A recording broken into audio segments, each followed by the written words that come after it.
타는 듯한 붉은 촛농이 채쇠, 촛대 아래로 뚝 하고 떨어지는 소리가 적막한 심방을 날카롭게 갈랐다. 방 안을 가득 채운 것은 숨 막힐 듯한 침묵과 아릿한 지분 냄새, 그리고 갓 혼례를 치른 두 남녀의 거칠어진 숨소리뿐이었다. 문틈 사이로 스며드는 밤바람에 호롱불 그림자가 춤을 추듯 일렁였고, 그 불안한 빛 속에서 13살의 어린 신부 연화는 사시나무 떨듯 어깨를 들썩이고 있었다. 그녀는 고개를 차마 들지 못한 채 무릎 위에 올린 작은 두 손을 하얗게 질리도록 꽉 쥐고 있었다.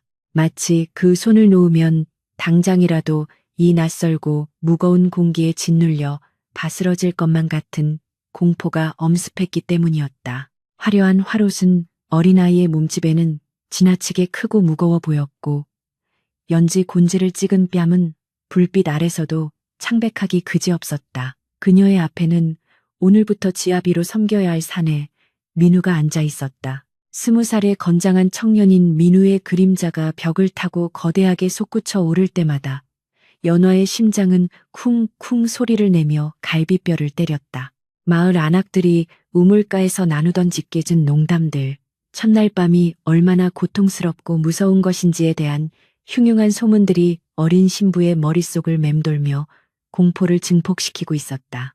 민우는 깊은 한숨을 내쉬며 조심스럽게 손을 뻗었다.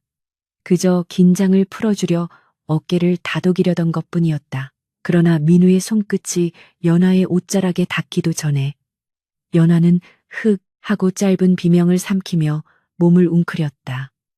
마치 도살장에 끌려온 짐승처럼, 혹은 매를 앞둔 아이처럼 본능적인 방어 기제였다. 그 격렬한 거부 반응에 민우의 손이 허공에서 멈췄다. 민우의 미간이 찌푸려졌다. 불쾌함 때문이 아니었다. 눈앞에 이 작은 생명체가 느끼고 있을 원초적인 두려움이 고스란히 전해져 왔기 때문이었다. 이것은 혼례가 아니라 차라리 폭력이 아닌가. 민우는 씁쓸한 표정으로 거두어들인 손을 무릎 위에 다시 올렸다. 방금 전까지 마당을 가득 메웠던 하객들의 왁자지껄한 웃음소리와 축하의 말들이 환청처럼 귓가를 맴돌았으나 정작 신방 안의 현실은 차갑게 식어가는 촛농처럼 비정했다. 민우는 눈앞의 신부를 다시금 찬찬히 뜯어보았다. 아직 솜털이 보송보송한 얼굴, 채 성숙하지 못한 좁은 어깨, 그리고 두려움에 젖어 물기가 어린 눈망울. 그것은 여인이라기보다는 그저 겁에 질린 어린아이의 모습 그 자체였다. 사실 이 혼례는 민우의 의지와는 상관없이 가문의 결정으로 급작스럽게 이루어진 것이었다. 몰락해가는 양반 가문인 민우의 집안과 재력은 있으나 신분이 미천하여 양반 사위를 드리고 싶어 했던 연환의 집안의 이해타산이 맞아떨어진 결과였다.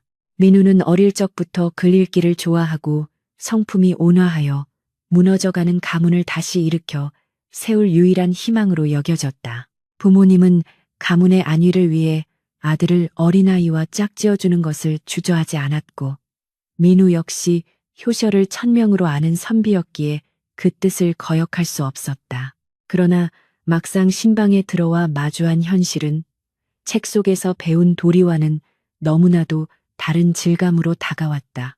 연화는 아직 세상을 알기도 전에 부모의 품에서 어리광을 피워야 할 나이에 남편 수발과 시집살이라는 거대한 짐을 짊어지게 된 것이다.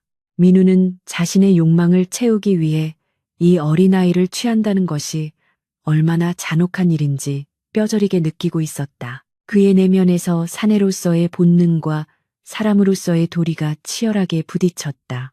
고개를 들어보시오. 민우의 목소리는 낮았지만 부드러웠다. 그러나 연화에게는 그마저도 천둥소리처럼 들렸는지 그녀는 더욱 고개를 깊이 숙이며 파르르 떨었다. 민우는 혀를 차는 대신 짐짓 더 부드러운 어조로 말을 이었다. 내 너를 잡아먹으려는 것이 아니다. 그저 얼굴이나 한번 제대로 보고자 함이니 두려워 말고 나를 보아라. 그제야 연화는 아주 천천히 조심스럽게 고개를 들었다. 눈물로 얼룩진 눈가와 두려움이 가득한 검은 눈동자가 민우의 시선과 마주쳤다. 그 눈빛은 마치 숲속에서 덫에 걸린 어린 노루의 눈망울 같았다. 민우는 가슴 한구석이 욱신거리는 것을 느꼈다. 이 아이는 나를 지아비로 보는 것이 아니라 자신을 해칠지도 모르는 낯선 포식자로 보고 있구나. 민우는 씁쓸한 미소를 지으며 방구석에 놓인 주안상으로 시선을 돌렸다. 합판주가 담긴 표주박이 덩그러니 놓여 있었다. 그는 술을 따르는 대신 조용히 자리에서 일어나 창호지 문 쪽으로 걸어갔다. 연화의 시선이 다급하게 그의 등 뒤를 쫓았다. 혹시 그가 화가 나서 나가버리는 것은 아닌지, 아니면 몽둥이라도 가져오려는 것인지 알 수 없는 공포가 그녀를 휘감았다. 하지만 민우는 문을 여는 대신 방 한쪽에 개켜져 있던 두꺼운 목화솜 이불을 펴기 시작했다. 보통의 첫날 밤이라면 신랑과 신부가 함께 덮을 원앙금침이었으나 민우의 손길은 어딘가 달랐다. 그는 이불을 펴고는 베개 하나를 저만치 아랫목 구석으로 던져놓았다. 그리고 다시 연화에게 다가왔다. 연화는 본능적으로 몸을 뒤로 물렸다. 민우는 그녀의 코앞에 쪼그리고 앉아 시선을 맞췄다. 그의 눈빛에는 욕망 대신 깊은 연민과 단단한 결심이 서려 있었다. 부인, 민우가 불렀다. 연화는 부인이라는 호칭이 낯설어 눈만 깜빡였다. 올해 춘추가 어떻게 되시오? 뻔히 알고 있는 사실이었지만 민우는 일부러 물었다. 연화는 기어들어가는 목소리로 대답했다. 13이옵니다. 13. 그 숫자가 주는 무게감이 민우의 가슴을 다시 한번 짓눌렀다. 민우는 고개를 끄덕이며 연화의 작은 손을 자신의 크고 투박한 손으로 감싸 쥐었다. 연화가 놀라 손을 빼려 했지만 민우는 놓아주지 않았다. 대신 따뜻한 온기가 전해지도록 지그시 쥐고 있을 뿐이었다. 듣거라, 연화야. 민우는 이제 격식을 차린 말투 대신 오라비가 누이에게 하듯 다정하게 이름을 불렀다. 나는 오늘 밤 너를 안지 않을 것이다. 연화의 눈이 동그랗게 커졌다. 무슨 뜻인지 이해하지 못한 기색이었다. 첫날 밤에 신랑이 신부를 안지 않는다는 것은 상상조차 해본 적 없는 일이었기 때문이다. 소박을 맞은 것인가? 내가 너무 못나서 싫으신 건가? 연화의 머릿속이 혼란으로 뒤엉킬 때 민우의 낮은 목소리가 이어졌다. 네가 싫어서가 아니다. 너는 아직 피어오르지 않은 꽃봉오리와 같다. 무릇 꽃이란 제때가 되어 스스로 활짝 피어나야 가장 아름답고 향기로운 법이지. 억지로 꽃잎을 벌려 피우려 하다가는 꽃이 상하고 시들어버릴 뿐이다. 민우는 연화의 헝클어진 머리카락을 조심스럽게 귀 뒤로 넘겨주었다. 그의 손길에는 욕정이 섞이지 않은 순수한 애정이 담겨 있었다. 너는 아직 너무 어리다. 여인이 되기에는, 어미가 되기에는 너무나도 작고 여리구나. 민우의 말은 단순한 위로가 아니었다. 그것은 시대의 관습을 거스르는 선언이자 어린 아내에 대한 지극한 배려였다. 당시 좋은 풍습 속에서 어린 신부들이 첫날 밤을 치르다 병을 얻거나 마음의 병을 앓는 일이 비일비재했다. 민우는 자신이 사랑해야 할 여인을 망가뜨리고 싶지 않았다. 나는 기다릴 것이다. 민우가 힘주어 말했다. 촛불이 타닥하고 타오르며 그의 결연한 표정을 비췄다. 네가 몸과 마음이 모두 자라 진정으로 나를 지아비로 받아들이고 여인이 될 준비가 될 때까지 3년이든 5년이든 10년이든 상관없다. 나는 네가 스스로 내 품에 안길 때까지 손끝 하나 대지 않고 너를 지켜줄 것이다. 그것은 20살 청년이 내뱉기에는 너무나 무겁고 고통스러운 맹세였으나 민우의 눈빛은 흔들림이 없었다. 연화는 멍하니 민우를 바라보았다. 두려움으로 가득 찼던 눈동자에 묘한 안도감과 함께 알 수 없는 물기가 차올랐다. 태어나서 처음으로 누군가가 자신을 물건이나 도구가 아닌 귀한 사람으로 대우해주고 있다는 느낌을 받았다. 민우는 연화의 족두리를 조심스럽게 벗겨주었다. 무겁게 머리를 짓누르던 장식들이 제거되자 연화는 한결 가벼워진 듯 숨을 길게 내쉬었다. 민우는 두꺼운 화롯의 겉옷을 벗겨주고는 얇은 저고리 차림의 연화를 이불 속으로 밀어 넣었다. 오늘은 몹시 고단했을 테니 그저 푹 자거라. 무서운 꿈도 꾸지 말고 누가 업어가도 모를 만큼 깊이 자야 한다. 민우는 연화의 목까지 이불을 꼼꼼하게 덮어주었다. 그리고는 자신은 베개를 들고 방의 반대편 구석, 우풍이 드는 자리로 물러나 누리불 하나를 덮고 누웠다. 신랑과 신부 사이에는 넓은 방바닥이라는 물리적인 거리보다 더 깊은 그러나 따뜻한 신뢰의 강이 흐르기 시작했다. 촛불을 끄자 방 안은 칠흑 같은 어둠에 잠겼지만 연화는 더 이상 무섭지 않았다. 저만치에서 들려오는 민우의 규칙적인 숨소리가 마치 자장가처럼 그녀를 안심시켰다. 긴장이 풀리자 밀려오는 수마를 이기지 못하고 연화는 까무룩 잠이 들었다. 다음 날 아침 창호지에 비치는 햇살에 눈을 뜬 연화는 소스라치게 놀라 일어났다. 시집온 첫날부터 늦잠을 자다니 시어머니에게 불호령이 떨어질 것이 뻔했다. 허둥지둥 이불을 걷어차고 일어나려는데 방 한쪽에서 책장을 넘기는 소리가 들렸다. 민우였다. 그는 이미 의관을 정제하고 단정히 앉아 서책을 읽고 있었다. 연화가 일어나는 소리에 그가 고개를 돌려 싱긋 웃었다. 잘 잤느냐? 그 다정한 미소에 연화는 얼굴이 빨개져 어쩔 줄을 몰라 했다. 서방님, 어찌 저를 깨우지 않으셨습니까? 해가 중천인데. 연화가 울먹이며 말하자 민우는 책을 덮고 다가와 그녀의 앞에 앉았다. 첫날 밤을 치르느라 고생했을 신부를 배려하는 것은 신랑의 도리다. 어머니께는 내가 이미 말씀드려 놓았으니 걱정 말거라. 사실 밤새 아무 일도 없었지만 민우는 집안 어른들에게 연화가 곤히 쉴 수 있도록 핑계를 대어준 것이었다. 연화는 가슴 깊은 곳에서 뜨거운 것이 울컥 치솟는 것을 느꼈다. 이 낯설고 무서운 시집살이의 한복판에 자신을 지켜줄 든든한 방패가 생긴 것이었다. 그날부터 기묘한 부부 생활이 시작되었다. 겉으로는 여느 신혼부부와 다를 바 없었지만 밤이 되면 두 사람은 철저히 오누이처럼 혹은 스승과 제자처럼 지냈다. 민우는 낮에는 농사일을 감독하거나 글을 읽었고 밤에는 연화의 곁을 지켰다. 시어머니 김씨는 며느리가 들어오자마자 혹독한 시집살이를 예고했다. 김씨는 깐깐하고 엄격하기로 소문난 여인이었다. 양반댁 교수가 아니라서 근본부터 가르쳐야겠구나.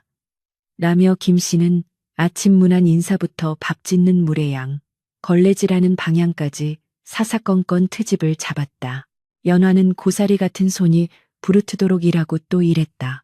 우물가에서 물동이를 이고 올 때면 목이 부러질 듯 아팠고 아궁이 불을 지피다 매캐한 연기에 눈물 콧물을 쏟기 일쑤였다.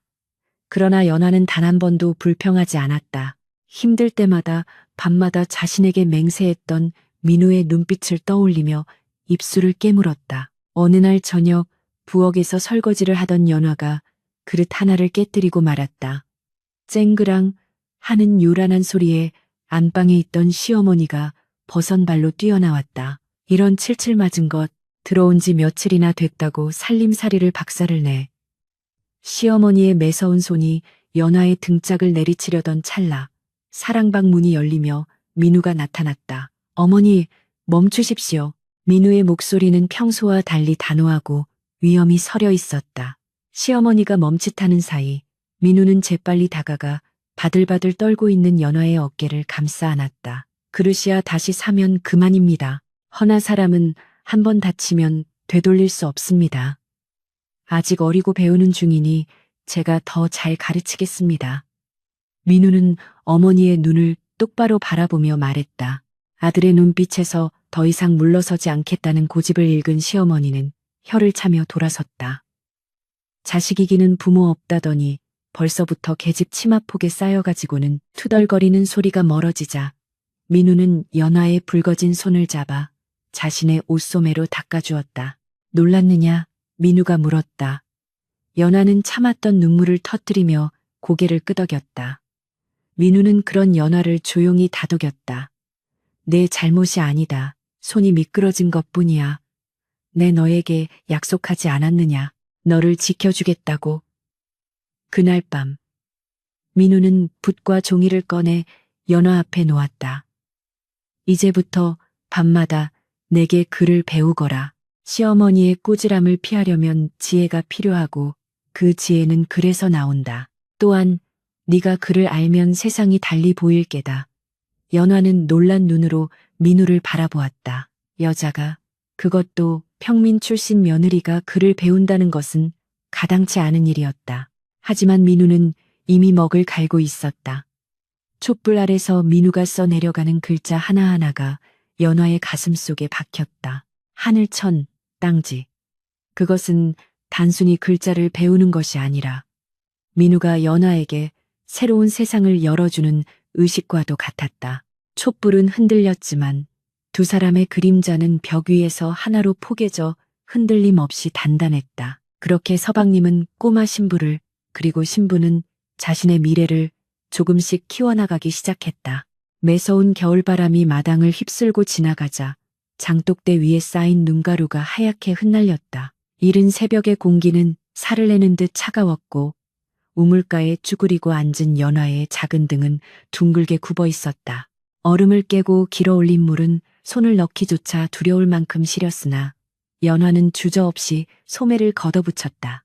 붉게 퉁퉁 부어오른 고사리 같은 손이 얼음물 속으로 들어갔다 나왔다를 반복하며 시아버지의 도포자락을 비벼 빨았다. 손등은 이미 터져서 피가 맺혀 있었고 손가락 마디마디에는 동상이 걸려 거무죽죽한 멍이 들어 있었다. 양반집 규수라면 아직 이불 속에서 단잠을 자고 있을 시각이었으나 몰락해가는 가문이라 해도 양반의 체면을 중시하는 시댁의 살림 규모는 어린 연화가 감당하기에는 벅찼다.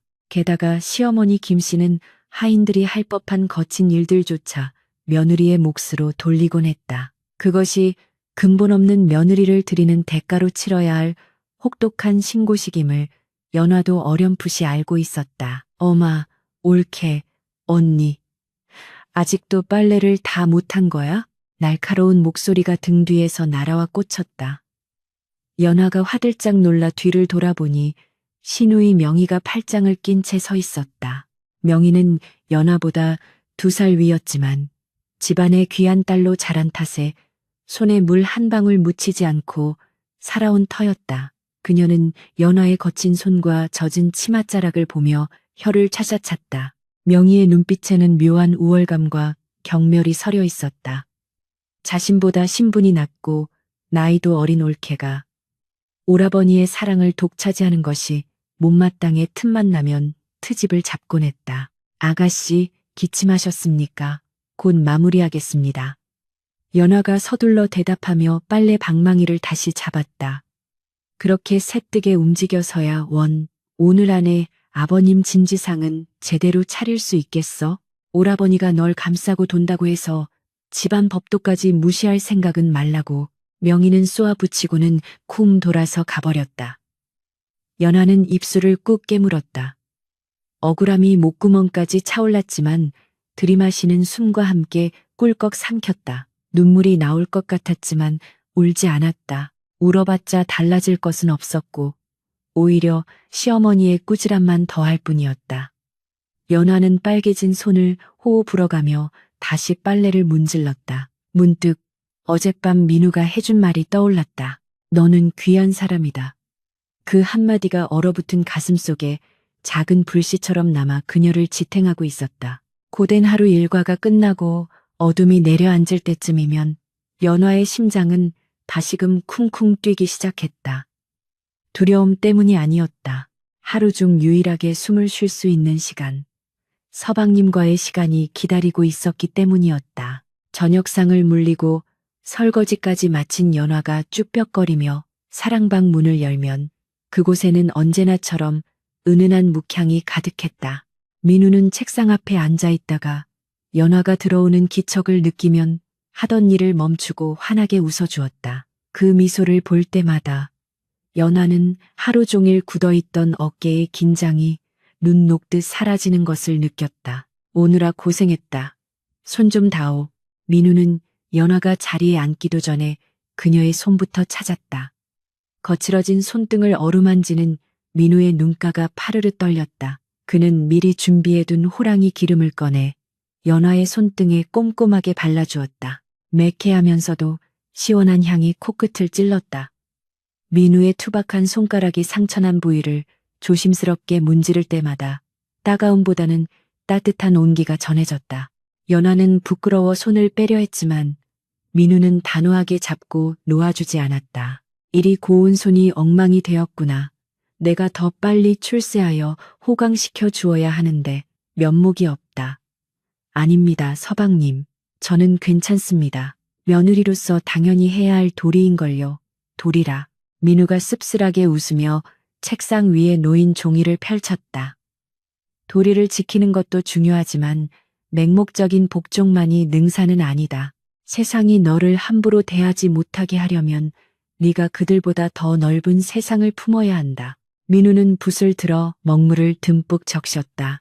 그리고 하얀 화선지 위에 힘차게 글자를 써 내려갔다. 검은 먹물이 종이 위로 번지며 우아한 곡선을 만들어냈다. 연하는 숨을 죽이고 그 모습을 지켜보았다. 붓끝이 춤을 추듯 움직일 때마다 알 수 없는 경외감이 들었다. 민우는 붓을 내려놓고 연화에게 건넸다. 자, 잡아보거라. 제가. 어찌 감히 붓을. 연화가 손사래를 쳤다. 여염집 교수들이야 언문 정도는 깨치기도 했지만 붓을 잡고 한자를 배우는 것은 사내들의 전유물이라 여겨지던 시절이었다. 게다가 시어머니가 알면 경을 칠 노릇이었다. 내 방 안에서는 내가 법이다. 어머니도 그 누구도 뭐라 할 수 없다. 어서. 민우의 동료에 연화는 떨리는 손으로 붓대를 쥐었다. 붓은 생각보다 묵직했고 손끝에서 전해지는 감각은 낯설었다. 민우는 연화의 등 뒤로 다가와 앉더니 그녀의 손을 자신의 큰 손으로 감싸 쥐었다. 민우의 넓은 가슴이 연화의 등에 닿았고 그의 따뜻한 숨결이 귓가에 닿았다.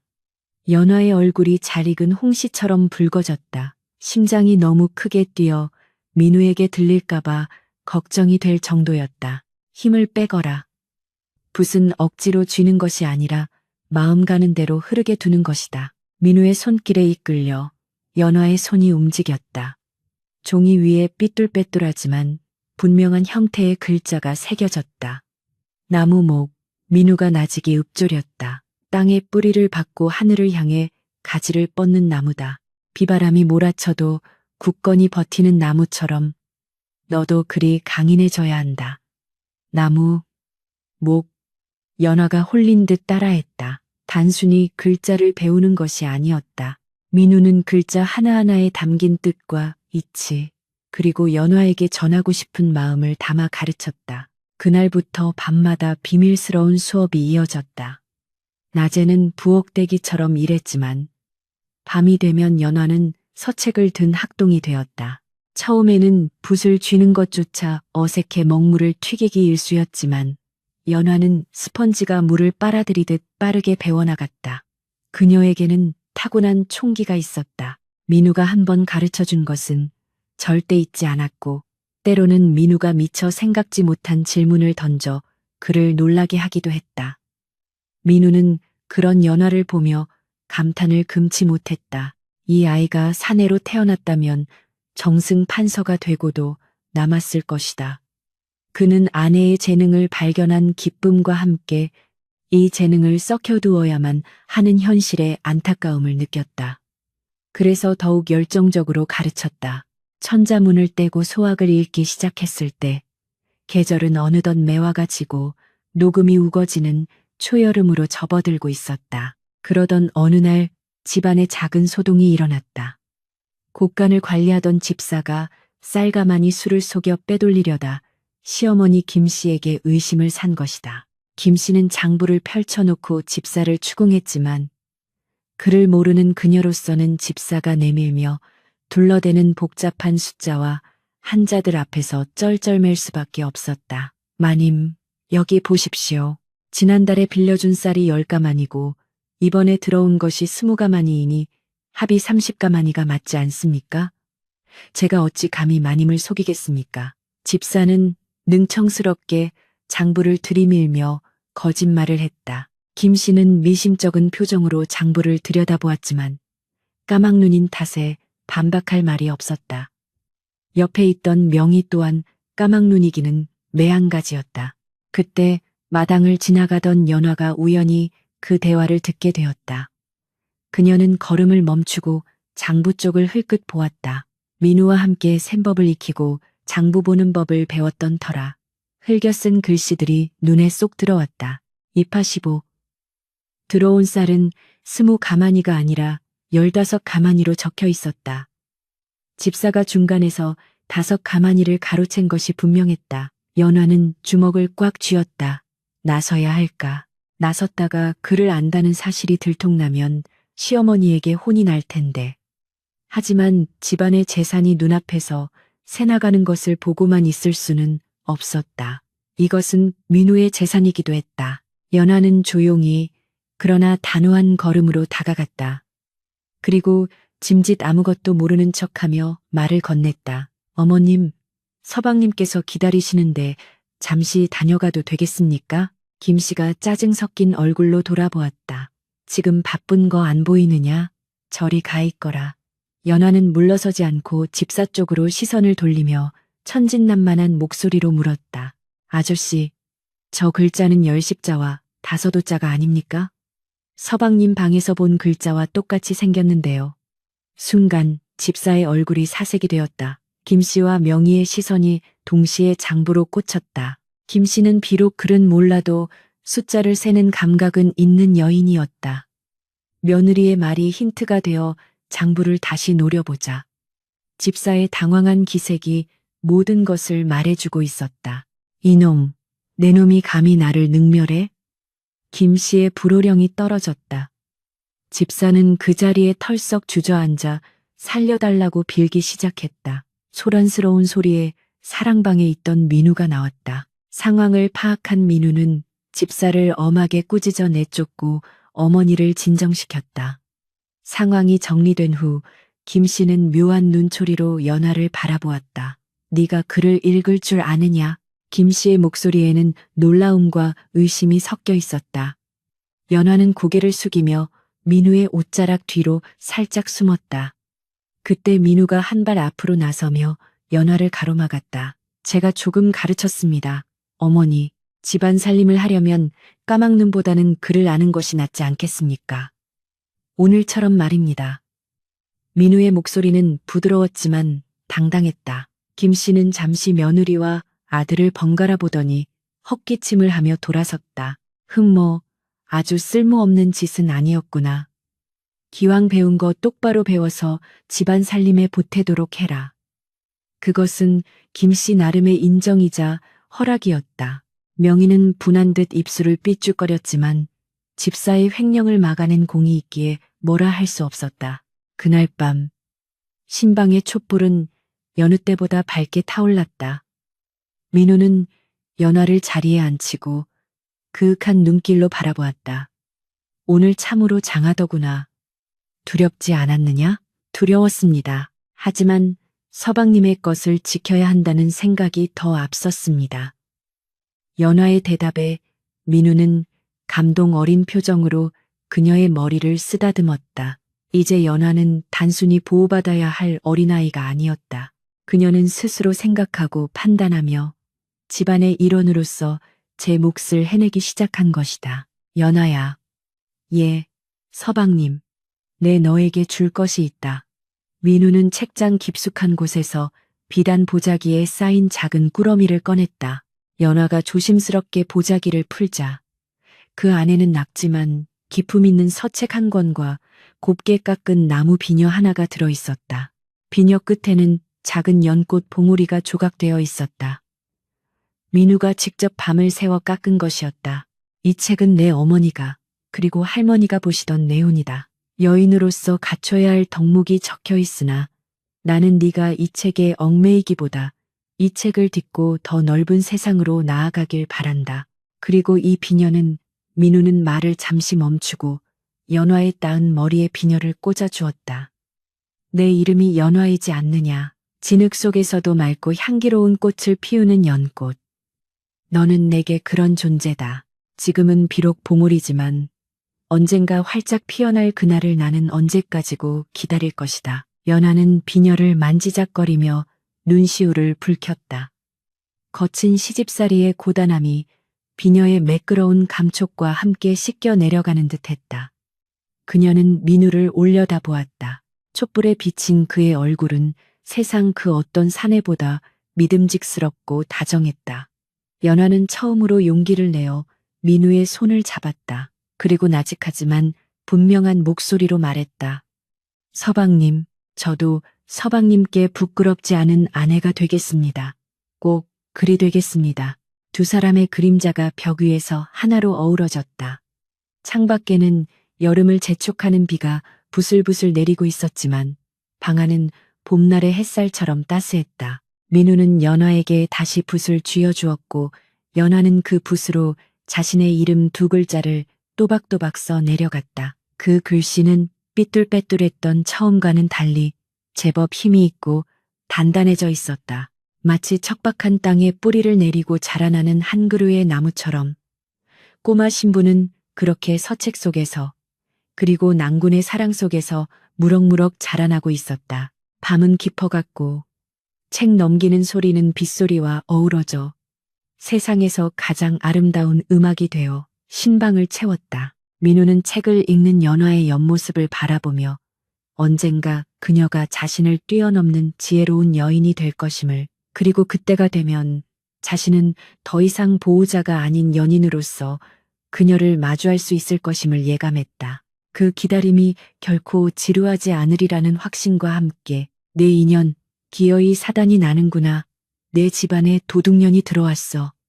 날카로운 비명과 함께 와장창 하고 항아리가 깨지는 소리가 마당을 뒤흔들었다. 안방 문이 거칠게 열리고 시어머니 김씨가 핏발 선 눈으로 뛰어나왔고 그 뒤로 회심의 미소를 짓고 있는 시숙부 판석과 잔뜩 겁에 질린 시누이 명희가 따랐다. 연화의 방문 앞에는 뜯겨나간 문창우지가 너덜거렸고 방바닥에는 그녀의 초라한 살림살이가 엉망으로 흩어져 있었다. 그리고 그 한가운데 연화의 낡은 무명 치마폭 사이에서 영롱한 비취색 빛을 발하는 놀이개가 덩그러니 놓여 있었다. 그것은 집안 대대로 내려오는 가보이자 시어머니가 명희의 혼수품으로 아껴두었던 귀한 물건이었다. 멍하니 서 있던 연화의 뺨위로 김씨의 매서운 손바닥이 날아들었다. 짝 하는 파열음과 함께 연화의 고개가 힘없이 돌아갔다. 입안에서 비릿한 쇠맛이 느껴졌고 눈앞이 번쩍하며 하얗게 변했다가 다시 어둠이 밀려왔다. 이것은 꿈이 아니었다. 낭군이 떠난 지 불과 보름, 집안을 노리던 검은 그림자가 마침내 이빨을 드러낸 순간이었다. 아, 아닙니다. 어머니, 저는 정말 모르는 일입니다. 연화가 바짓가랑이를 잡으며 애원했지만 김씨는 싸늘하게 발길질을 했다. 증거가 이리 명백한데 오리발을 내밀어? 민우가 너를 싸고 두니 네가 눈에 보이는 게 없는 모양이구나. 시간을 거슬러 보름 전 민우가 한양으로 과거를 보러 떠나던 날 새벽의 공기는 유난히 차갑고 습했다. 마을 어귀의 당산나무 아래까지 배웅을 나간 연화는 보찜을 건네주는 손을 참아 놓지 못하고 있었다. 민우는 그런 연화의 손을 두 손으로 꼭 감싸주며 애틋한 눈빛을 보냈다. 다녀오리다. 장원 급제하여 내게 고운 가마를 태워줄 터이니 부디 집안을 잘 건사하고 있거라. 민우의 목소리는 굳건했으나 눈가에는 두고 가는 어린 아내에 대한 걱정이 짙게 배어 있었다. 그는 품속에서 작은 열쇠 하나를 꺼내 연화의 손바닥에 쥐어주었다. 이것은 내 서책 보관함의 열쇠다. 그 안에 내가 아끼는 서책들과 집안의 중요한 문서 사본을 넣어두었다. 무슨 일이 생기거나 판단이 서지 않을 때 그 안의 글들을 읽어보거라. 그것들이 너를 지켜줄 것이다. 연화는 눈물을 삼키며 고개를 끄덕였다. 민우의 넓은 등이 안개 속으로 사라질 때까지 연화는 망부석처럼 그 자리를 지켰다. 든든한 산이 사라지자마자 불어닥칠 비바람을 그때는 미처 알지 못했다. 민우가 떠나자마자 집안의 분위기는 급변했다. 평소 왕래가 뜸했던 민우의 당숙, 판석이 문지방이 닳도록 드나들기 시작한 것이다.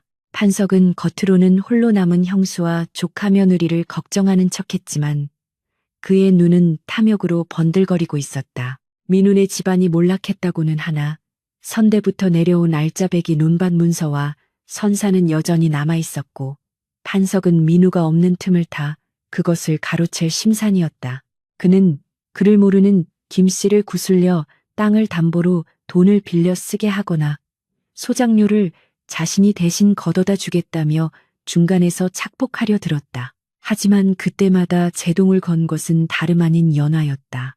민우에게 배운 셈법과 글 덕분에 연화는 판석이 내미는 서류의 허점을 정확히 짚어냈다. 숙부님, 이 차용증의 이자가 관하에서 정한 법정 이자보다 다푼이나 높습니다. 또한 소장료 장부의 수치가 지난달과 맞지 않습니다. 조용하지만 단호한 연화의 지적에 판석은 얼굴이 불그락 푸르락해져서 돌아가곤 했다. 어린 조카 며느리가 까막눈인 줄 알았는데 민우 놈이 여우 같은 것을 키워놨다며 이를 갈았던 것이다. 그리고 오늘 사건이 터졌다.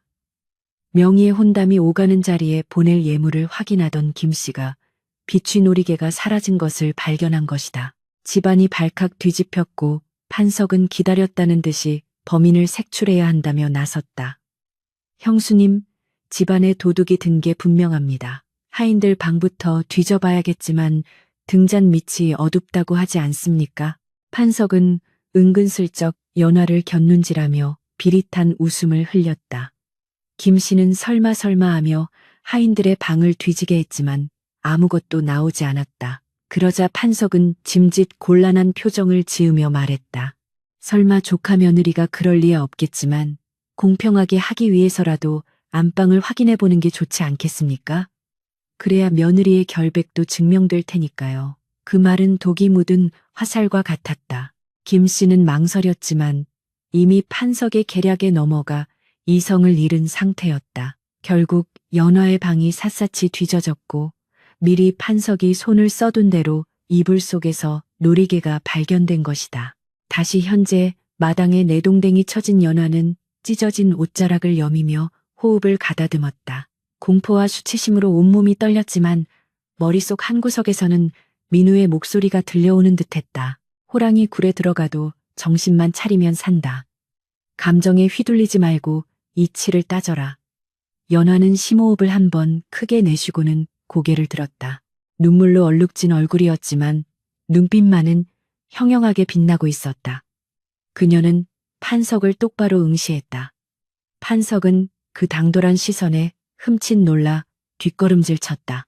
어머니, 연화의 목소리는 작았지만 또렷했다. 제가 만약 저 놀이개를 훔쳤다면 어찌하여 가장 들키기 쉬운 제 이불 속에 두었겠습니까? 저 귀한 물건을 팔아 돈을 마련하려 했다면 진작 밖으로 빼돌리거나 땅에 묻었을 것입니다. 논리 정연한 반박에 김 씨의 고함 소리가 뚝 그쳤다. 김 씨도 내심 이상하게 여기던 부분이었다. 하지만 판석이 가로막고 나섰다. 인연이 아주 말대꾸가 청산유 쓰구나. 급하게 숨기느라 미처 빼돌리지 못한 게지. 어디서 혓바닥을 놀려. 연화는 물러서지 않았다. 그녀는 바닥에 떨어진 놀이개를 가리키며 말했다. 어머니, 저 놀이개를 싸고 있던 비단 보자기의 매듭을 봐주십시오. 김 씨와 명희의 시선이 놀이개 옆에 떨어진 붉은색 보자기 매듭으로 향했다. 저 매듭은 석시 매듭이라 하여 주로 짐을 단단히 묶을 때 사내들이 쓰는 방식입니다. 저는 안방 규수들이 쓰는 나비 매듭밖에 할 줄 모릅니다. 서방님께 글은 배웠으나 저런 거친 매듭법은 배운 적이 없습니다. 연화의 말은 날카로운 비수처럼 판석의 허점을 찔렀다. 김 씨가 눈을 가늘게 뜨고 매듭을 살폈다. 과연 연화의 말대로 투박하고 억센 매듭이었다. 평소 바느질 솜씨가 곱기로 소문난 연화가 묶었다고 보기에는 너무나 거칠었다. 판석의 얼굴이 당황으로 일그러졌다. 무슨 억지냐. 네가 급해서 대충 묶다 보니 그리 된 것이지. 판석이 버럭 소리를 질렀지만 목소리의 끝이 미세하게 떨리고 있었다. 연하는 여기서 멈추지 않고 결정적인 한 방을 날렸다. 그녀는 자리에서 일어나 판석에게 다가갔다. 숙부님, 숙부님의 버선 코에 묻은 저것은 무엇입니까? 모든 사람의 시선이 판석의 발끝으로 쏠렸다. 판석의 하얀 버선 코에는 붉은 진흙이 묻어 있었다. 어제 비가 와서 뒷마당 장독대 쪽 흙이 붉게 질척입니다. 제 방 뒷문은 장독대와 바로 연결되어 있지요. 저는 오늘 하루 종일 부엌과 안방에만 있어 뒷마당에는 나간 적이 없습니다. 제 신발을 보십시오. 연화가 자신의 꽃신을 내밀었다. 부엌 아궁이에 재만 묻어 있을 뿐 붉은 진흙은 어디에도 없었다. 반면 판석은 오늘 아침 일찍 들러 뒷마당을 통해 몰래 들어왔던 것이다. 김 씨의 표정이 혼란에서 의심으로 바뀌며 판석을 향했다. 형수님, 전현이 지금 나를 모함하는 겁니다. 내가 조카 며느리 방에 몰래 들어갔다니 이게 말이나 됩니까? 판석은 펄펄 뛰었지만 상황은 묘하게 돌아가고 있었다. 그때 명희가 조심스럽게 입을 열었다. 어머니, 생각해보니 아까 숙부님께서 오셨을 때 소매 자락에서 짤그랑하는 소리가 났어요. 저는 그저 엽전 소리인 줄 알았는데 철없는 신우이의 한마디가 불에 기름을 부은 격이 되었다.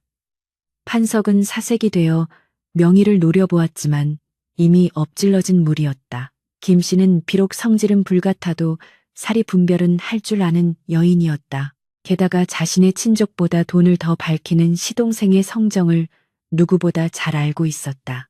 김 씨는 싸늘한 눈빛으로 판석을 쏘아보았다. 도련님, 설명해 보시지요. 어찌하여 도련님 버선에만 뒷마당 진흙이 묻어 있으며 아까 그 소리는 또 무엇입니까? 분위기가 반전되자 판석은 쥐구멍이라도 찾고 싶은 심정이었다. 그는 헛기침을 하며 뒷걸음질 쳤다. 참, 호의를 베풀어 도둑을 잡아주려 했더니 사람을 아주 잡으려 드는구려. 내 더러워서 간다, 가. 판석은 쫓기듯 대문을 박차고 나갔다. 마당에는 다시 정적이 흘렀다. 김 씨는 바닥에 떨어진 놀이개를 주워 먼지를 털어내고는 복잡한 표정으로 연화를 바라보았다. 억울함이 풀렸으나 연화는 기고만장하지 않았다. 오히려 옷매무새를 단정히 하고 김 씨 앞에 무릎을 꿇었다. 어머니, 집안 단속을 제대로 하지 못해 이런 소란을 일으켰으니 며느리의 불찰이 큽니다. 용서하십시오. 연화의 겸손한 태도에 김 씨의 굳은 얼굴이 조금 풀어졌다. 일어나거라. 네가 맹랑한 구석이 있는 줄은 알았지만 일이 야무질 줄은 몰랐구나. 민우가 헛수고를 한 것은 아니었어. 김 씨의 말에는 칭찬인 듯 아닌 듯한 묘한 뉘앙스가 섞여 있었지만 그것은 연화에게 내려진 최고의 면죄부였다. 명희도 쭈뼛거리며 다가와 연화의 눈치를 살폈다. 옳게, 아까는 미안했어. 그러나 폭풍은 완전히 지나간 것이 아니었다. 판석은 그날의 망신을 잊지 않고 더 악랄한 복수를 계획하고 있었다. 그는 마을의 건달들을 매수하여 민우의 집에 흉흉한 소문을 퍼뜨리기 시작했다.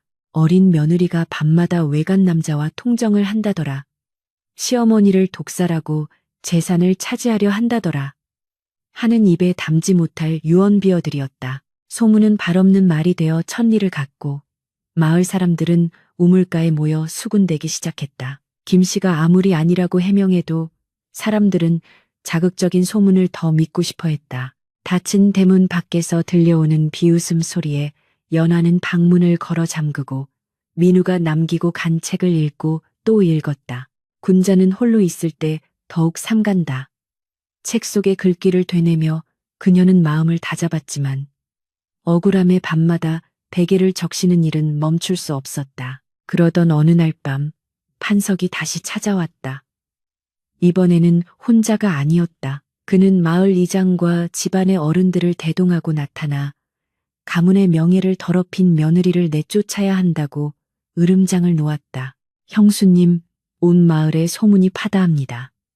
민우가 과거 급제하여 돌아온들 이런 부정한 아내를 둔 자가 어찌 관직에 나갈 수 있겠습니까? 가문을 위해서라도 당장 내치셔야 합니다. 판석은 칠거지약을 운운하며 김 씨를 압박했다.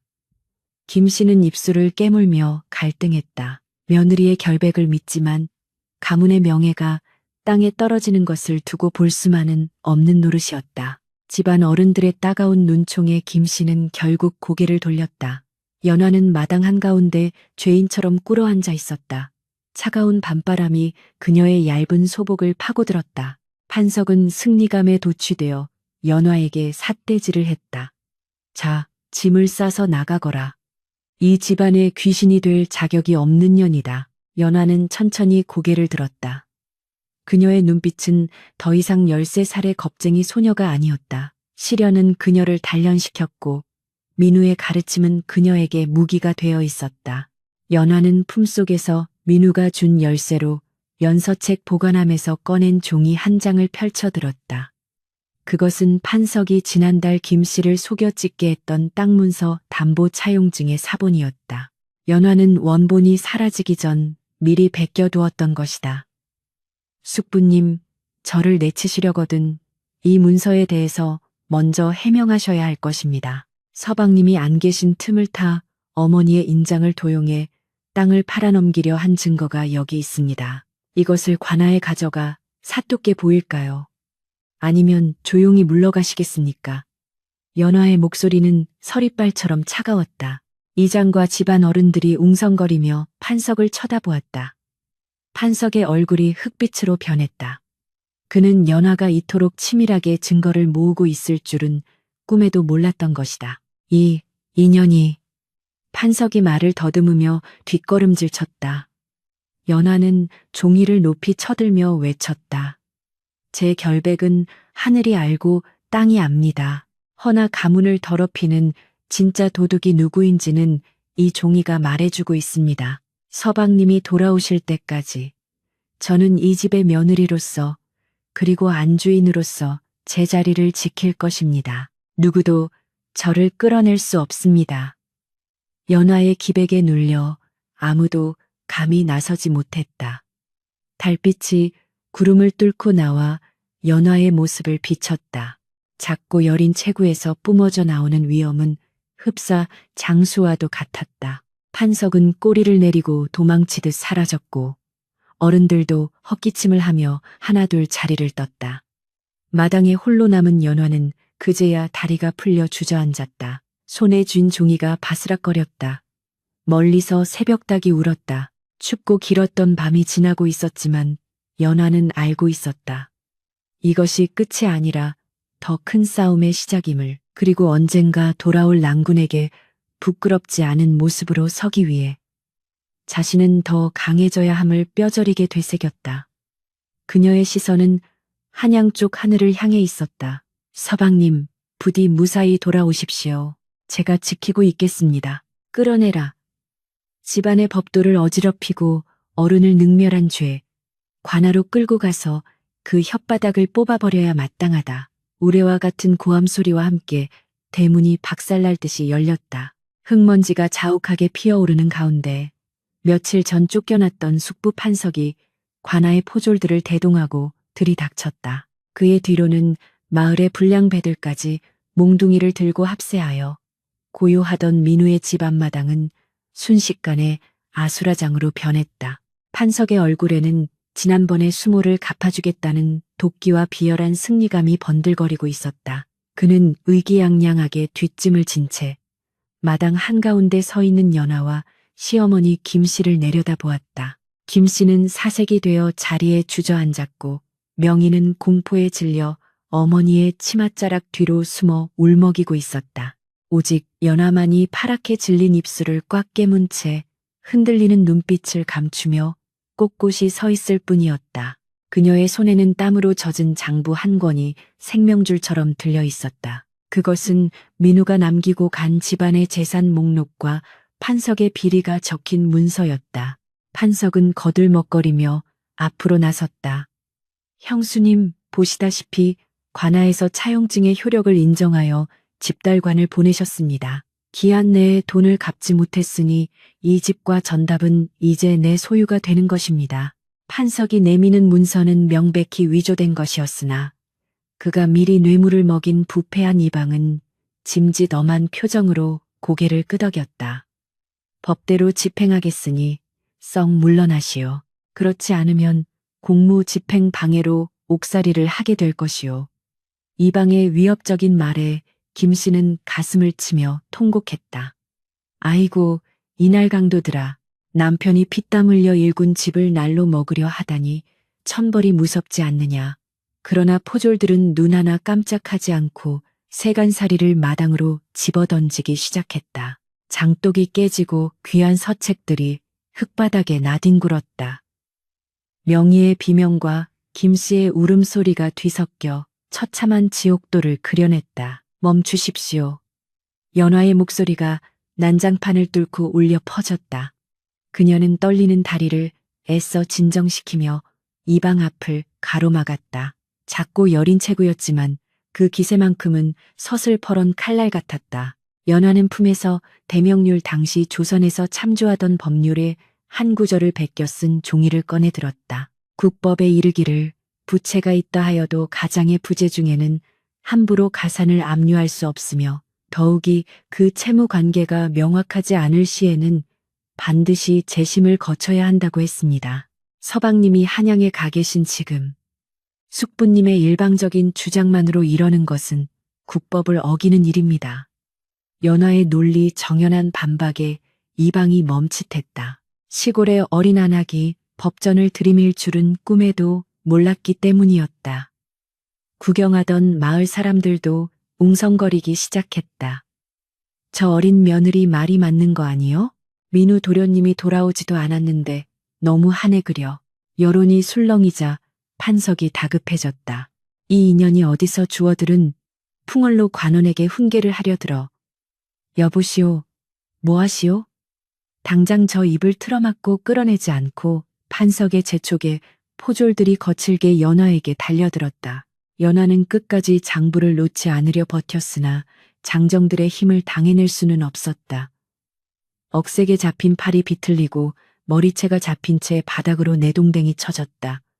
가약, 연화의 비명에 김씨가 달려들어 포졸의 팔을 물어뜯으며 저항했지만 발길질 한 번에 나가 떨어졌다.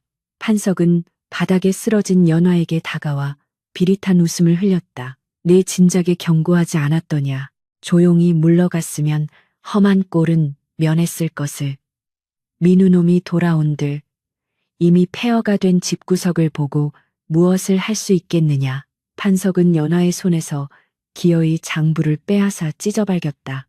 하얀 종이 조각이 눈처럼 허공에 흩날렸다. 연화는 절망감에 눈물을 흘리며 흙바닥을 긁었다. 하늘도 무심하시지 어찌 정의가 이토록 무력하단 말인가. 그때였다.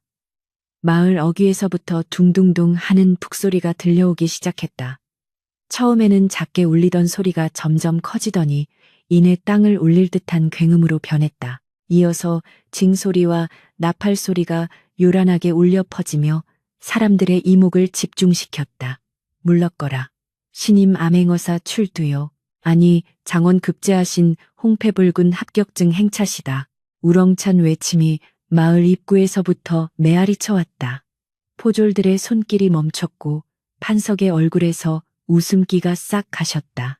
마을 사람들이 홍에 갈라지듯 길을 터주자 저 멀리서 휘황찬란한 깃발을 앞세운 행렬이 모습을 드러냈다. 청색 도포를 입은 호위무사들을 선두로 화려한 비단양산을 쓴 가마와 악공들이 줄을 이었다. 그리고 그 행렬의 중심에 머리에는 종이 꽂힌 어사화를 꼽고 붉은 관복을 입은 채 백마를 탄 사내가 위풍당당하게 들어오고 있었다. 햇살을 받아 눈부시게 빛나는 그 모습은 마치 천상에서 내려온 장군과도 같았다. 백마 위의 사내는 천천히 고삐를 당겨 멈춰섰다. 갓 아래로 보이는 그 얼굴은 햇볕에 그을려 조금 더 강인해 보였지만 분명히 민우였다. 연하는 흐릿한 눈물 너머로 그 모습을 보고 숨을 멈췄다. 서방님. 목이 메어 소리가 나오지 않았다. 민우의 시선이 마당의 참상을 훑었다. 부서진 세간살이, 넋이 나간 어머니, 그리고 흙투성이가 된 채 쓰러져 있는 연화. 민우의 눈에서 붉은 불꽃이 일었다. 그는 말에서 뛰어내리듯 내려와 성큼성큼 마당 안으로 들어섰다. 그의 발걸음 하나하나에 서린 기백에 압도되어 방금 전까지 기세등등하던 포졸들은 뒷걸음질을 쳤다. 판석은 사시나무 떨듯 떨며 주저앉았다. 조카. 아니, 나리. 판석의 입에서 헛바람 새는 소리가 났다. 민우는 판석을 거들떠보지도 않고 곧장 연화에게로 다가갔다.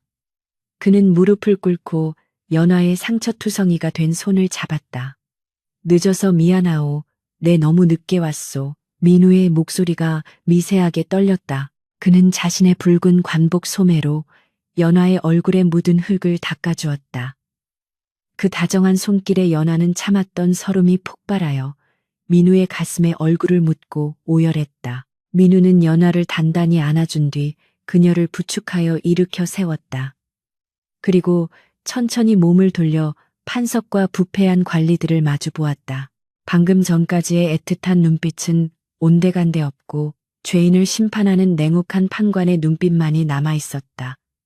숙부님, 민우가 낮게 불렀다. 그 목소리는 얼음장처럼 차가웠다. 제 집안을 지켜달라 부탁드렸더니 아주 쑥대밭을 만들어 놓으셨군요. 판석은 바닥에 머리를 짚고 빌기 시작했다. 아이고, 민우야. 아니, 나리. 오해입니다. 저는 그저 집안을 돕고자 이 포졸놈들이 시키지도 않은 짓을. 판석은 옆에 있던 이방에게 책임을 떠넘기려 했다. 그러자 이방이 펄쩍 뛰며 대들었다. 아니, 이게 무슨 소리요. 대기시켜서 한 일 아니요.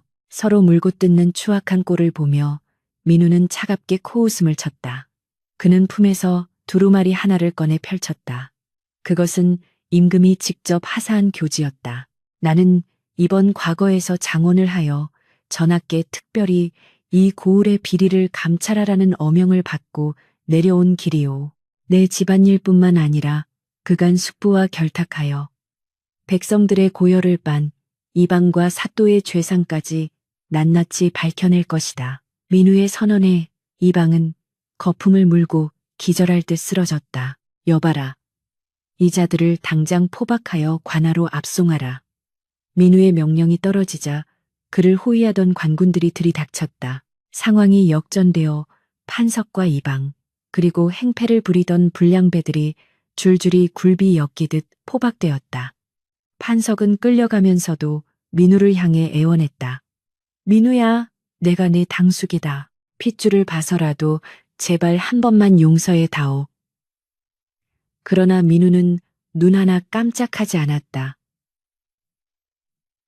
핏줄이라 하셨습니까? 숙부님께서 제 아내와 어머니를 짐승보다 못한 취급을 하실 때 그 핏줄의 정은 이미 끊어졌습니다. 국법은 지엄하니 가서 죗값을 치르십시오. 판석의 처절한 비명소리가 멀어질 때까지 마을 사람들은 숨을 죽이고 그 광경을 지켜보았다.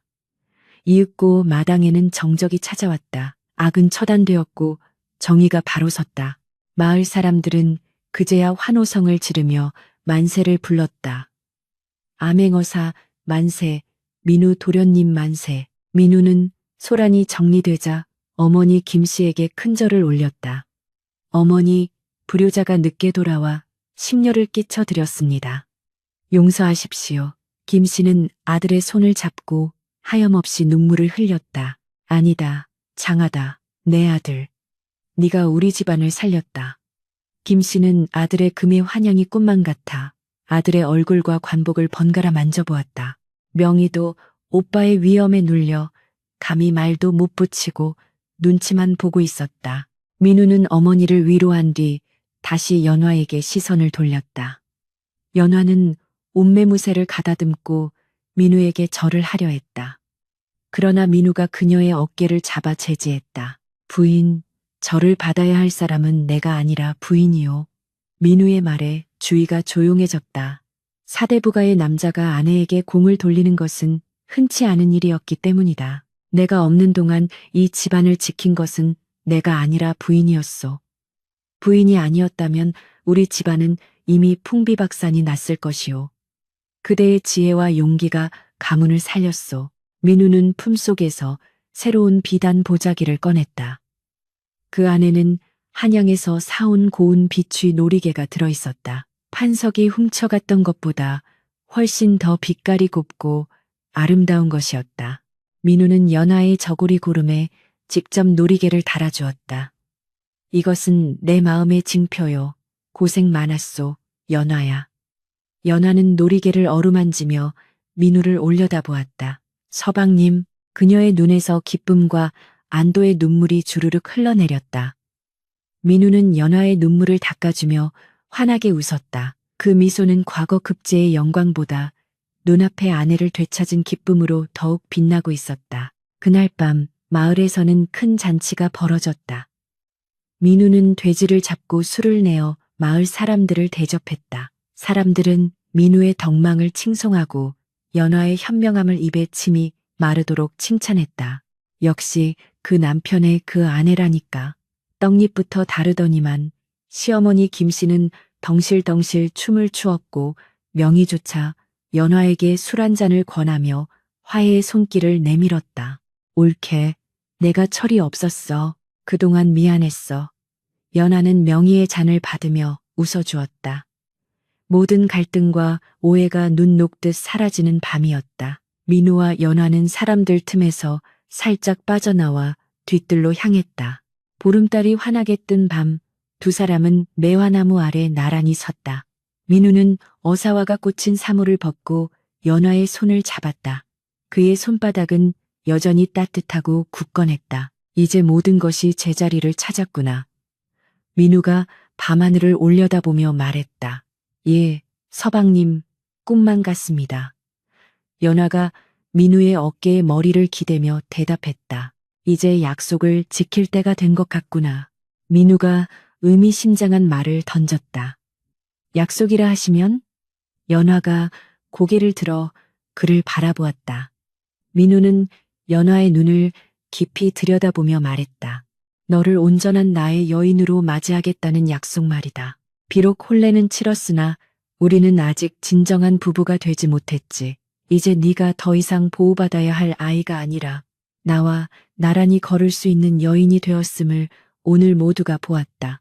그러니 민우의 얼굴이 달빛 아래서 붉게 물들었다. 연화의 심장도 다시금 세차게 뛰기 시작했다. 그것은 두려움의 박동이 아니라 설렘과 기대의 박동이었다. 조금만 더 기다려 주시겠습니까? 연화가 수줍게 물었다. 거절이 아니었다.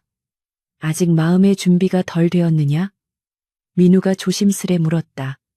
아니옵니다. 연하가 고개를 저으며 살며시 미소 지었다.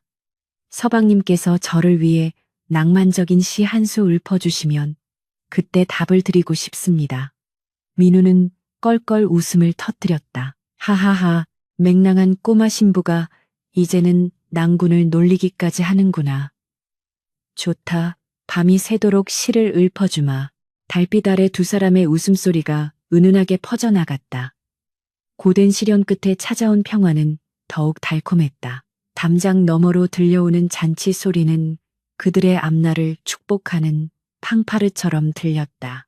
이제 그들에게 남은 것은 그동안 미루어 두었던 사랑을 확인하고 행복을 쌓아가는 일뿐이었다. 어사화를 쓴 낭군과 서책으로 지혜를 무장한 신부, 이 특별한 부부의 진짜 이야기는 이제부터가 시작이었다. 세월은 유수와 같이 흘러 어느덧 4번의 봄이 더 지나갔다. 뜰 앞의 매화나무는 그 사이 둥치를 굵게 키워 해마다 흐드러지게 꽃을 피웠고 그 꽃잎이 바람에 날려 마당을 하얗게 뒤덮는 늦봄의 어느 날이었다. 안채의 문이 열리고 한 여인이 사뿐히 마당으로 내려섰다. 옥색 치마에 연분홍 저고리를 입은 자태가 한떨기 수선화처럼 고와 지나가던 바람조차 잠시 머물다 갈 듯했다. 그녀는 더 이상 보찜을 메고 눈물 짓던 13살의 꼬마 신부가 아니었다. 맑고 깊은 눈매에는 지혜가 서려 있고 단정하게 담은 입술에는 기품이 흘러넘치는 18살의 완숙한 여인, 바로 연화였다. 그녀가 움직일 때마다 은은한 난초 향기가 배어나왔고 하인들은 그녀의 그림자만 비춰도 고개를 숙여 예를 표했다. 이제 그녀는 명실상부한 이 집안의 안주인이었다. 마님, 사랑채에 손님이 오셨는데 다과상을 내갈까요? 어린 몸종이 쪼르르 달려와 묻자 연하는 부드러운 미소로 고개를 끄덕였다. 서방님께서 귀한 손님과 담소 중이시니 곶감, 오림과 국화차를 내어가거라. 차는 너무 뜨겁지 않게 식혀서 내고 지시 하나하나에 빈틈이 없었다. 시어머니 김씨는 안방 문틈으로 며느리의 일거수일투족을 지켜보다가 흐뭇한 미소를 지으며 고개를 끄덕였다.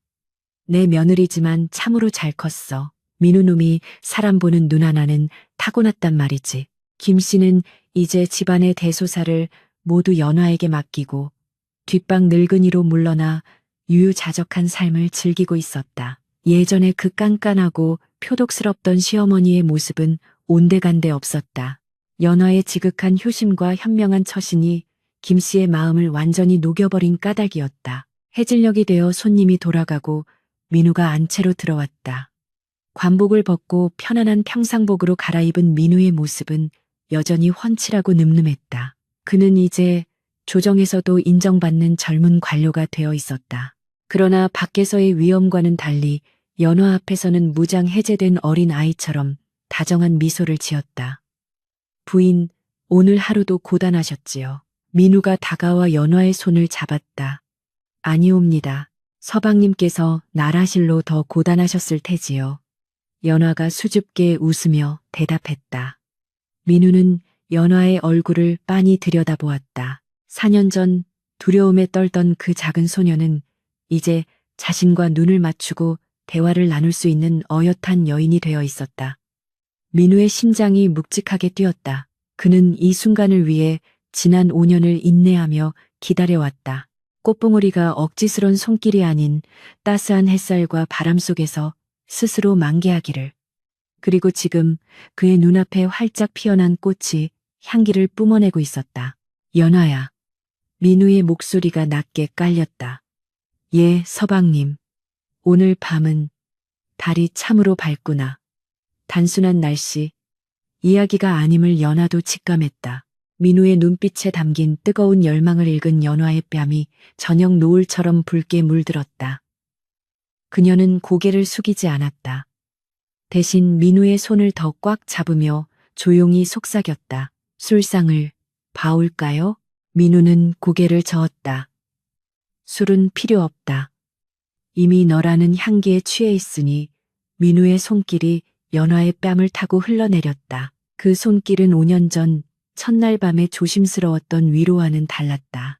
그것은 사내가 여인을 원할 때 나오는 짙은 애정과 소유의 손길이었다. 밤이 깊어지자 집안의 모든 불이 꺼지고 오직 안방의 촛불 하나만이 흔들리고 있었다. 민우와 연화는 마주 앉았다. 5년 전의 그날처럼. 그러나 공기는 전혀 달랐다. 그때는 두려움과 어색함이 가득했지만 지금은 숨 막힐 듯한 설렘과 긴장감이 방 안을 가득 채우고 있었다. 연화는 떨리는 손으로 민우의 옷고름을 풀었다. 민우 역시 연화의 저고리 고름을 천천히 당겼다. 사그락거리는 옷감 스치는 소리가 정막 속에서 유난히 크게 들렸다.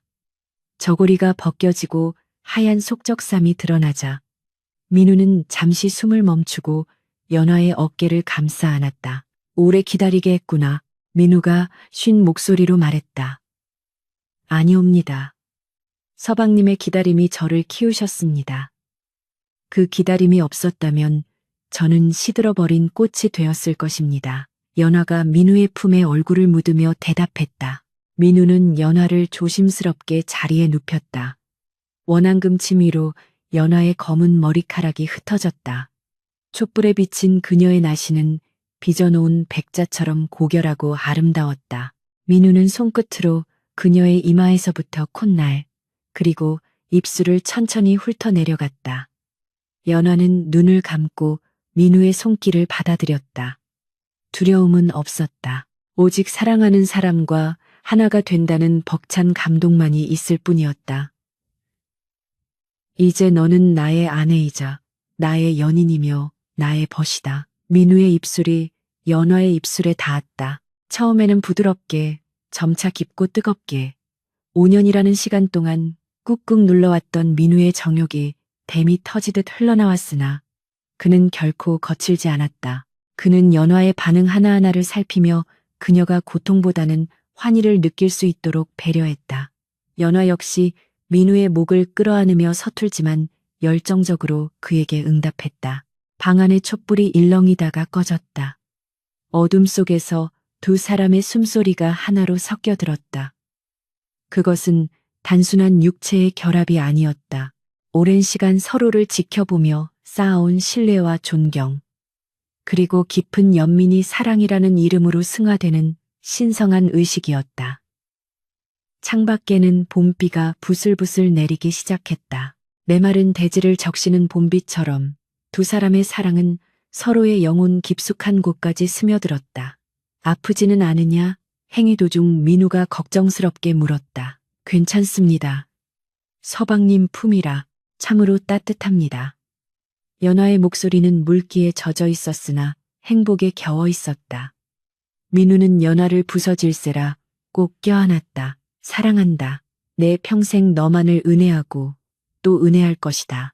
그날 밤 신방의 문은 굳게 닫혀 있었으나 그 안에서 피어난 사랑의 꽃향기는 담장을 넘어온 세상으로 퍼져나가는 듯했다. 꼬마 신부는 그렇게 비로소 진짜 여인이 되었고 기다림을 아는 사내는 진정한 지아비가 되었다. 다시 세월이 흘러 10년이라는 시간이 지났다.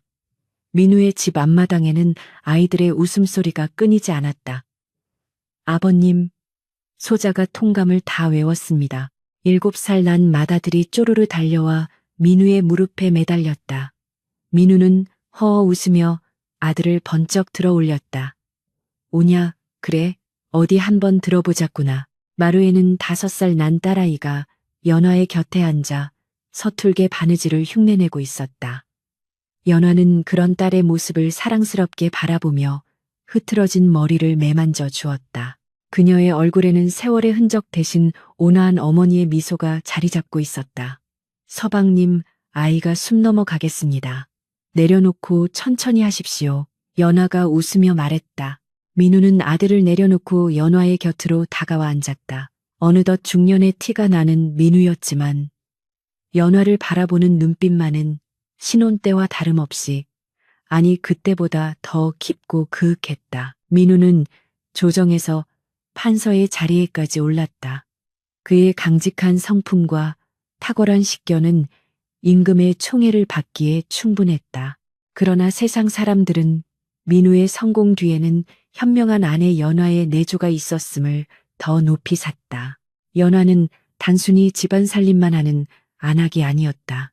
민우가 정치적인 문제로 골머리를 앓을 때마다 연화는 서책에서 얻은 지혜와 특유의 통찰력으로 조언을 아끼지 않았다. 때로는 민우보다 더 냉철하게 상황을 분석하여 위기를 넘기게 해준 적도 한두 번이 아니었다.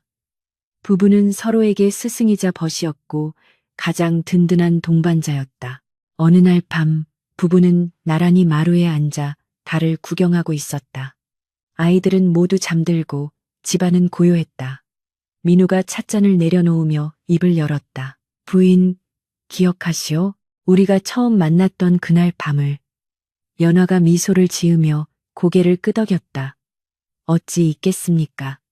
서방님께서 저를 잡아먹을 듯 노려보시던 그 눈빛을요. 허허, 내가 언제 그랬다고 그러시오? 나는 그저 겁먹은 토끼 같은 네가 안쓰러웠을 뿐이오. 민우가 짐짓 억울한 표정을 지었다. 두 사람은 마주보며 소리내어 웃었다. 웃음 끝에 연화가 민우의 어깨에 머리를 기대었다. 서방님, 만약 그때 서방님께서 기다려주지 않으셨다면 지금의 우리는 없었겠지요. 민우는 연화의 손을 잡고 부드럽게 쓰다듬었다. 꽃이 필 때를 기다리는 것은 농부의 마음이고 사람이 자라기를 기다리는 것은 부모의 마음이라 했다. 하물며 평생을 함께할 반려자가 제 빛을 낼 때까지 기다리는 것은 지아비에 마땅한 도리가 아니겠느냐. 민우의 말에 연화는 가슴이 뭉클해졌다. 세상의 많은 사내들이 여인을 소유물로 여기고 함부로 대하던 시절이었다. 그러나 민우는 달랐다. 그는 연화의 가능성을 믿었고 그녀가 스스로 설 때까지 인내했으며 마침내 그녀와 동등한 위치에서 서로를 존중했다. 그것은 단순한 남녀 간의 사랑을 넘어선 인간 대 인간으로서의 깊은 예의이자 신뢰였다.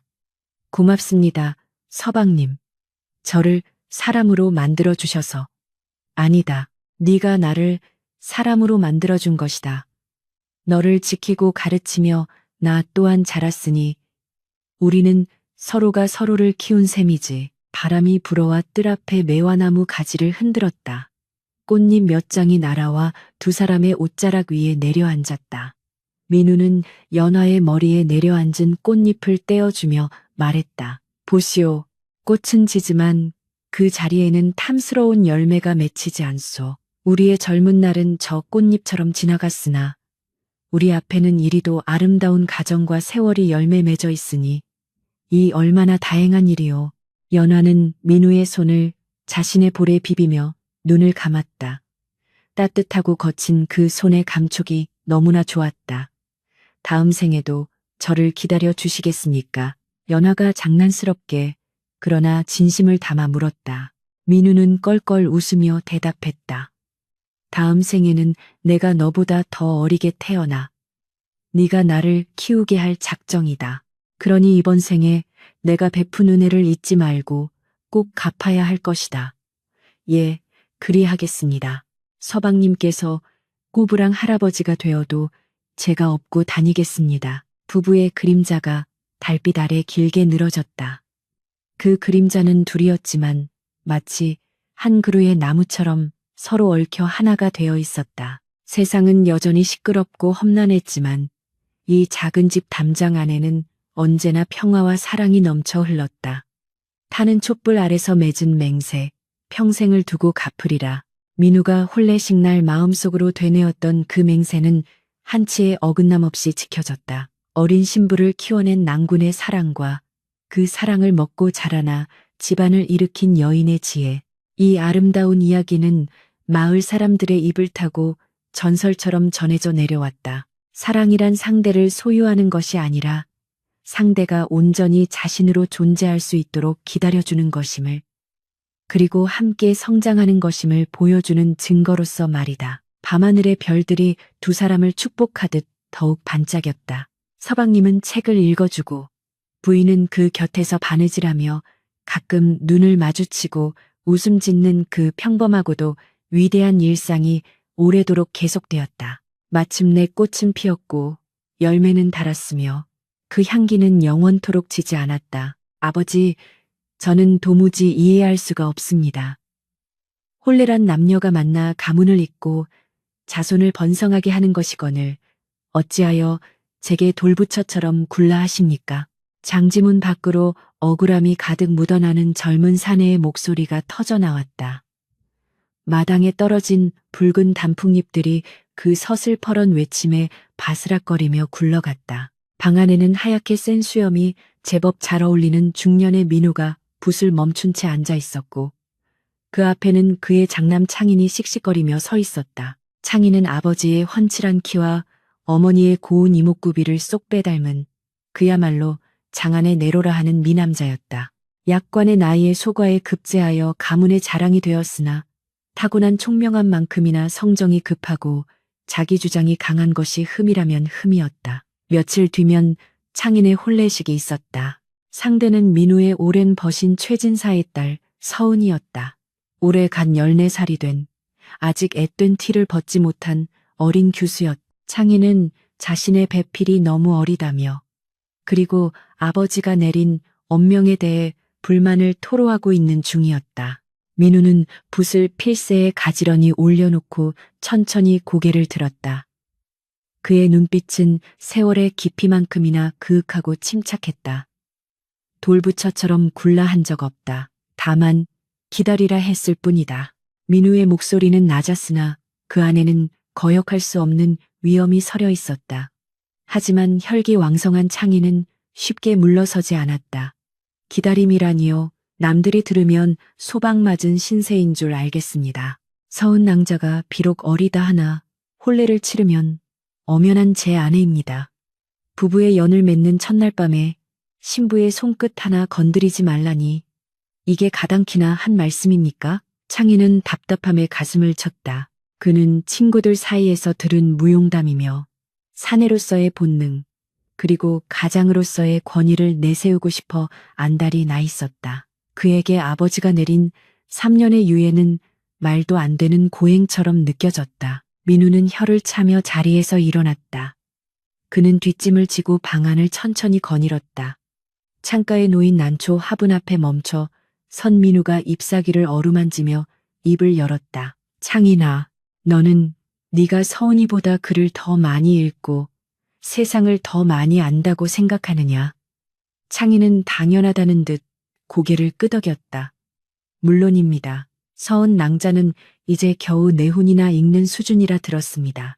제가 가르쳐야 할 것이 태산 같습니다. 민우가 피식 웃었다. 그 웃음은 비웃음이 아니라 과거 자신의 오만함을 떠올리는 자주 섞인 웃음이었다. 가르친다. 그래, 나도 한때는 그리 생각했었다. 내가 너의 어미를 가르쳐 사람을 만들겠다고 생각했지. 허나 지나고 보니 그게 아니더구나. 민우는 벽장에 소중히 보관해 두었던 낡은 나무 상자를 꺼냈다. 먼지가 뽀얗게 앉은 상자를 열자 그 안에는 누렇게 바랜 종이 묶음들이 들어 있었다. 민우는 그중 한 장을 꺼내 창인에게 건넸다. 읽어보거라. 창인은 의아한 표정으로 종이를 받아들었다. 그것은 아버지 민우의 필체가 분명했으나 평소의 힘찬 필치와 달리 어딘가 흔들리고 고뇌에 찬 글씨였다. 술시밤 7시, 9시. 신방에 불을 끄고 누웠으나 잠이 오지 않는다. 저 아이의 숨소리가 들린다. 두려움에 떨면서도 나를 믿고 잠든 저 작은 등을 보고 있자니 사내로서의 욕망이 끓어오르다가도 가슴 한구석이 아려온다. 내가 취하려는 것이 여인의 몸인가 아니면 한 사람의 영혼인가. 억지로 취하면 몸은 얻을지 몰라도 마음은 영영 잃을 것이다. 참아야 한다. 저 아이가 꽃이 될 때까지 내가 비바람을 막아주는 담장이 되어야 한다. 하지만 참으로 길고도 고통스러운 밤이다. 창희는 글을 읽어 내려가며 점차 표정이 굳어졌다. 그가 알고 있는 아버지는 언제나 태산처럼 흔들림 없고 감정에 휘둘리지 않는 냉철한 선비였다. 그러나 이 글 속에 담긴 아버지는 욕망과 윤리 사이에서 치열하게 갈등하고 밤새 뒤척이며 괴로워하는 한 명의 나약한 사내였다. 아버지, 이것은 창인이 떨리는 목소리로 물었다. 민우는 창밖의 먼 산을 바라보며 말했다. 내 어미와 혼례를 치르고 쓴 일기다. 그때 내 어미는 13살이었다. 지금의 서은이보다 한 살이 더 어렸지. 민우는 잠시 말을 멈추고 회상에 잠겼다. 창인아, 너는 어른이 된다는 것이 무엇이라 생각하느냐? 수염을 기르고 관직에 나가는 것이냐? 아니면 여인을 품고 자식을 낳는 것이냐? 민우가 물었다. 창희는 선뜻 대답하지 못하고 우물쭈물했다. 진정한 어른, 그리고 진정한 사내는 자신의 힘을 과시하는 자가 아니라 자신보다 약한 자를 위해 그 힘을 절제할 줄 아는 자다. 네가 서은이를 그저 욕망의 대상이나 집안의 부속품으로 여긴다면 너는 오늘 밤 당장 합방을 해도 좋다. 허나 서은이를 평생을 함께할 동반자로 너의 영혼을 나눌 유일한 벗으로 여기고 싶다면 기다려라. 민우의 눈빛이 매섭게 빛났다. 꽃봉오리를 억지로 벌리면 꽃잎이 찢어지고 향기가 날아간다. 네가 기다려준 시간만큼 서은이는 너를 신뢰할 것이고 존경할 것이다. 그 신뢰가 바탕이 되지 않은 부부관계는 모래성이나 다름없다. 네 어미가 그 모진 시집살이와 풍파 속에서도 무너지지 않았던 것은 내가 자신을 지켜주리라는 믿음이 있었기 때문이다. 그 믿음은 말로 쌓은 것이 아니라 내가 밤새 허벅지를 꼬집으며 참아낸 그 인내의 시간들로 쌓은 것이다. 창희는 고개를 숙였다. 손에 쥔 종이가 뜨겁게 느껴졌다. 아버지가 어머니를 얼마나 깊이 사랑했는지, 그리고 그 사랑을 지키기 위해 얼마나 처절하게 노력했는지가 활자 너머로 전해져 왔다. 자신이 생각했던 사랑은 그저 겉멋든 소유욕에 불과했음을 깨닫자 부끄러움이 밀려왔다. 그때 방문이 조용히 열리며 연화가 들어왔다. 세월이 흘러 눈가에 주름이 잡혔지만 그녀의 기품은 더욱 깊어져 있었다. 연화는 찻상을 들고 들어와 두 사람 사이에 내려놓았다. 무슨 이야기를 이리 심각하게 나누십니까? 문 밖까지 한숨 소리가 들립니다. 연화가 빙그레 웃으며 물었다. 창희는 어머니의 얼굴을 똑바로 쳐다보지 못했다. 민우는 헛기침을 하며 찻잔을 들었다. 아비로서 아들에게 혼례를 앞두고 몇 가지 당부를 하던 중이오. 연화는 창인의 손에 들린 낡은 종이를 보고는 무슨 상황인지 단박에 눈치챘다.